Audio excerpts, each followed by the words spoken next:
Hey guys, red and black greetings. This is Flamengo. Welcome to the Paparazzo Rubro-Negro channel. If you're just joining, please follow, like, and share on all platforms and subscribe on YouTube below.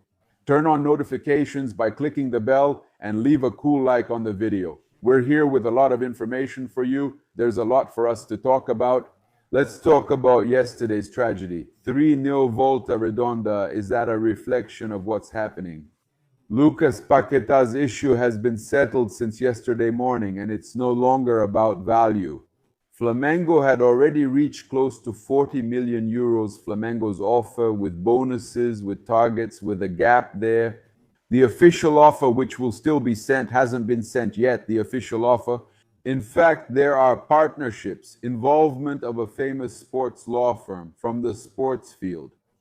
In fact, he's involved as well, also helping BAP, who's also leading this. So we're bringing everything here for you. Paquetá is really very close. A situation also arises with Vini Jr. and Flamengo fans who are asking for his return. And we tell you, when something has a real chance, we say it, we talk about it, but Vini Jr. is still very far away. A return to Brazilian football is still very far away, a return to Flamengo, and we need to be honest.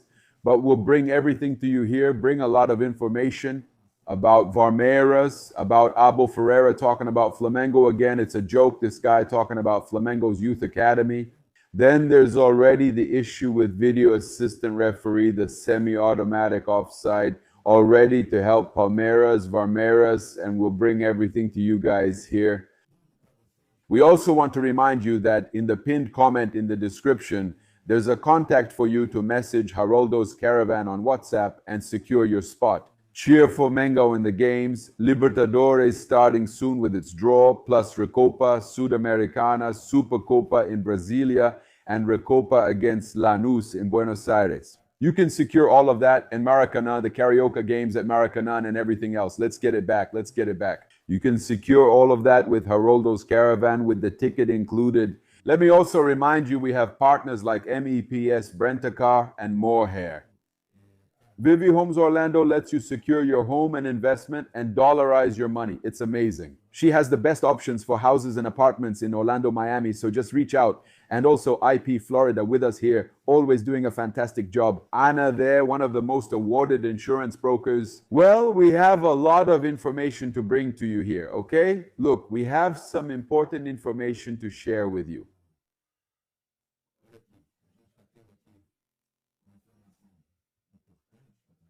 Right off the bat, about Flamengo's team, which should continue competing in the Carioca, okay?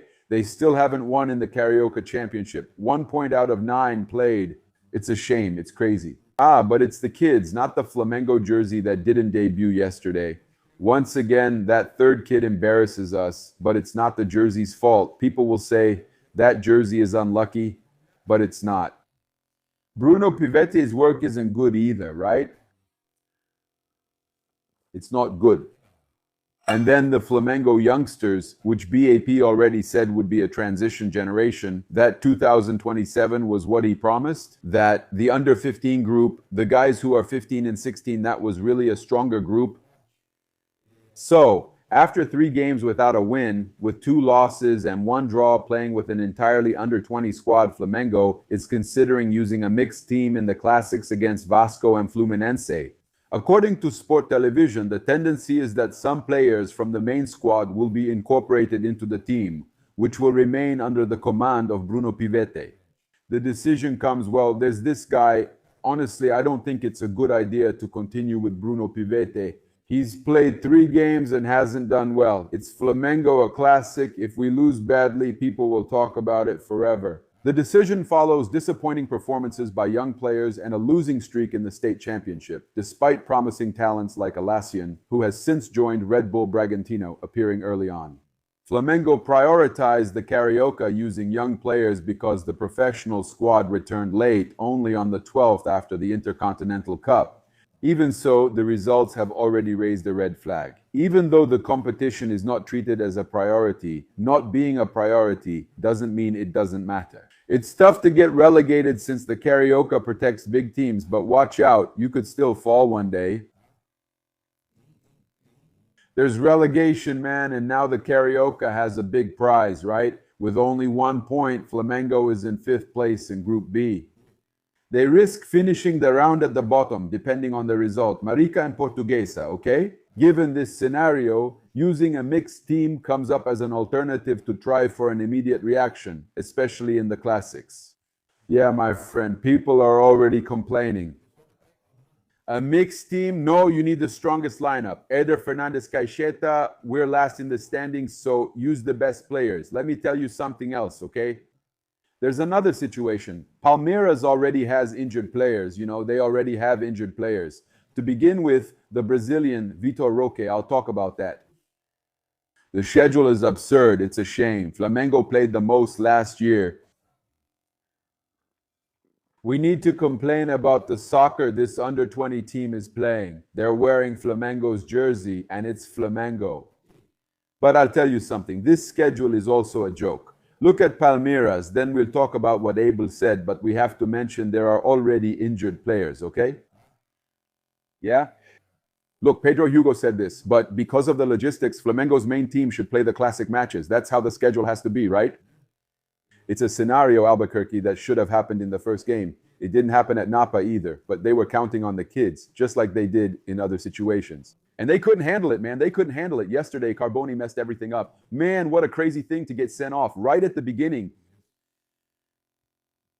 Hey, Audrey, give a shout out to your fan. We're together, my boy. We're together, okay? A lot of people are saying he should have been put in at the start of the championship.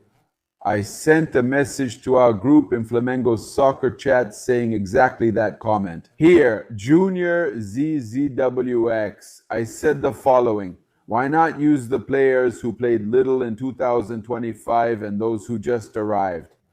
Andrew Vitão, then Ayrton, Lucas, Allen, and Everton Araujo. Plata, who didn't even play, couldn't play in the final, was suspended. BH Pedro should be the starter.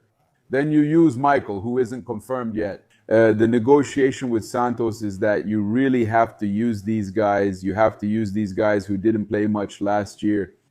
Okay, it's Carrascal. People mentioned Carrascal and Samuel Lino. Maybe for Samuel Lino to get some rhythm too.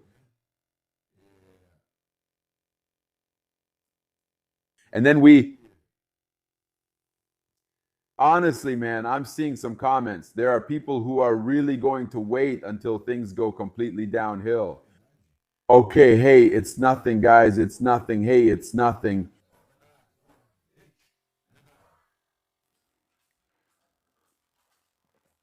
Let the dogs loose. People are saying that the Carioca Championship is over, man. The best thing about this championship, which is already outdated, is to test the players. The right thing, since the Brazilian League changed the calendar, is to buy cheap players as an investment to sell them.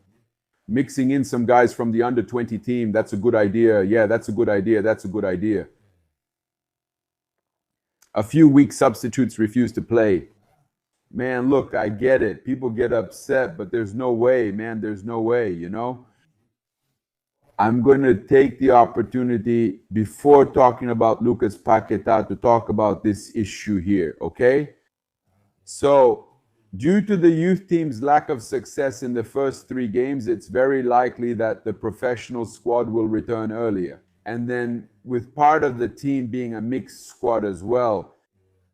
So, I'm bringing up this issue about Abel Ferreira for you, okay? And then we actually see them talking about Palmeiras players getting injured, right? And he talked about, look, the short preparation time, that's it. I agree with Abel when he complains about the short preparation time, okay? The injuries suffered by Vitor Roque during Palmeiras' win over Mirassol this Saturday led to an unusual request from Abel to the São Paulo Federation. The number 9 had to be substituted at the beginning of the second half after feeling pain in his right knee. In the interview, he said, Vitor Roque, I can't say exactly what's wrong, but you don't need to be a physiology expert. If you haven't exercised for a month and someone tells you to run for 30 minutes or do 30 push-ups, you probably can't. It's not exactly the same, but it's similar. we had 4 days to prepare for a preseason. You put Vitor Roque in and then lost Vitor Roque for the start of the Brazilian league, right? If I could make a request, I would love for us to be able to make an extra substitution. Many times we have head clashes and things like that. If the organization wants to do something to help everyone, it's to allow one more substitution during the games. He made this request to the São Paulo Federation, okay? And then he talks about Flamengo. That's Abel's mistake. It's always mentioning Flamengo when he starts up to a certain point when he's already lost the player, right? Because, man, with just 4 days of training, he'll have to put them in, which is the case with Flamengo. If he has to put in some players already with a mixed team, these players will play with just a few days of preparation, right? Then he talks here about Facundo Torres, right? The departure of the fourth Palmeiras player being negotiated. Palmeiras is going through a dismantling. He hasn't left yet, but the pressure for titles is very high. They want me to win titles and rely on the youth academy. 35 or even 45 players come from there. Don't you see any team fighting for titles doing what Palmeiras does? Who fought? Last year, did Palmeiras, Flamengo, or Cruzeiro give chances to academy players? Flamengo started the Carioca with youth players, but it failed. Now, what will they do? I don't know if he's going to leave or not. I already said I'm not in charge. At the club, 3 have already left. Aníbal, Michael Everton, and he would be the 4th. Marlon came in. They signed Marlon. Yeah, man, that's it. You always have to mention Flamengo. It's impressive. You always have to mention Flamengo as an example. Flamengo doesn't use their youth academy. Flamengo is using their youth academy. And it didn't work out this time, for example, but Flamengo used several players from the youth academy. Last year, Everton Araujo came from the youth academy. Alassian graduated from the youth academy. Flamengo used youth academy players and finished the Brazilian championship with them, drawing against Mirassol in Mirassol. So there's not much justification for you to talk about that. Abel only thinks about Flamengo. It's impressive. He only thinks about Flamengo. Then people here, me and Anna Caroline, careful, son. Daddy's going to correct you again. Flamengo's son, you only think about daddy. It's the... See everyone joking and posting pictures of Danilo scoring goals? Yeah, man. And you even mentioned it wrong. I was talking about Rodrigão. Rodrigão is from Flamengo. He gave opportunities to the youth academy. Matheus Gonçalves, Everton Araújo, João Vitor. Alassian may not have worked out with João Vitor, but he gave him a chance. Good point, okay? He's always inconsistent, right? Is he? It's a tough situation. People just talk about Abel and Flamengo. Are they obsessed? Kawanlande messaging here is really Juan Passos. He'll want to coach Flamengo tries someday. Wallace Silva Triplex is living rent-free in Abel's head, man. It's impressive, really impressive. And then we already have another issue here. It's important to mention that they're already setting everything up, preparing the ground for Abel Ferreira, right? Abel is amazing, isn't he? According to the newspaper OGLOBO, the Confederação Brasileira de Futebol will postpone the use of video assistant referee with semi-automatic offside in the Brazilian Championship. A few rounds for Palmeiras without Vitor Roque, right? Vitor Roque got injured, so let's give it a few rounds, right? Postpone the semi-automatic offside a little, right? VARmeiras, so what now? They informed the Confederação Brasileira de Futebol 2 months ago they'd use the technology in Serie A, starting in the first round on January 28th. Because of logistical challenges in buying equipment and modifying the 20 championship clubs' stadiums, the company Genius Sport, the same one from the Premier League, won't. They won't be able to implement the semi-automatic offside in time in all the arenas. Congratulations. Amazing, right? First round without semi-automatic offside. VARmeiras thanks you. Let's postpone it more, right? Postpone it a little longer. Let me give you some important information here now, right? Regarding the Lucas Paquetá issue, and since we're talking about Lucas Paquetá, Reno Ferreira, the one who's an expert in AI, has already prepared something here. Amazing guy. Check this out.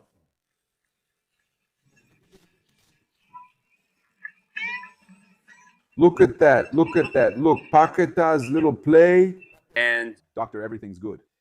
Hey, man, are you ready to go back home? Uh-huh. Oh, come on. We're good, right? I'm really anxious, boss. I can't wait to put on Mango's jersey again. I'm calling to say BAP already approved. Oh, just send someone to pick me up here. The bus has already arrived at the nest. All right, old man. See you soon. All right, old man. All right, President. I just talked to Paquetá. I already sent someone. He'll be in Rio soon. Excellent. BAP's shirt, man. That's it. Call Cristiano Ronaldo 7. And for Messi, inform him immediately who gets a bench spot. Araska and Paquetá, that's it. Glad we found the song here. Avoids a copyright strike. Paquetá, look, tape that Paquetá. That's all it takes to cheer us up after yesterday trying to take a 3-0 loss to Volta Redonda. It's tough, man. It's really tough. It's an elephant-sized dose. Man. It's not a lion-sized dose. It's an elephant-sized dose. Are people talking about it, man? All over the world? Brazilian football's new financial muscle is changing its relationship with European football. In other words, articles from abroad are saying that what Flamengo is doing is changing everything. Flamengo's strength in signings is scaring European football. I'm just going to talk about Paquetá real quick, but what did it bring? Flamengo fans asked for Vini Jr. to return, asking Paquetá to bring him along. After the attitude of the Real Madrid fans being hostile to Vini Jr., boos at the Bernabeu when Vini touches the ball, the Real fans basically kicking Vini Jr. out of there, he touches the ball, and they boo. That's due to Real Madrid's recent eliminations and poor results. Vini Jr. is under that pressure there. People see Paquetá, Vini Jr.'s close friend, talking and say, bring him too. They believe Vini Jr. should leave Real Madrid and find a new place. There's no other option. Vini Jr. protocol in June. Look, then comes the loan. Look, Real sends him to the Real of the Americas. Vini Jr., leave Real Madrid and be happy at Flamengo with your partner. Paquetá, the fans are campaigning, come for Vini Jr. and come with Paquetá or come in June. But I'll tell you, it's very difficult, okay, guys? Because Vini Jr. is already on another level. He's already worth around 100 million euros with 90 million just to sign him. Only if he was loaned out temporarily to boost his value and then returned, says Ambrosio Mello. The idea is to seize the chance to bring Vini Jr. and Paquetá to Flamengo. Go ahead, Daniel. I know Paquetá is the focus, but maybe we could call Florentino Perez to discuss loaning Vini Jr. until mid-year. Everyone wants it, knowing how huge Flamengo is. Flamengo is looking for some very interesting options, especially thinking about signing Vini Jr. Also,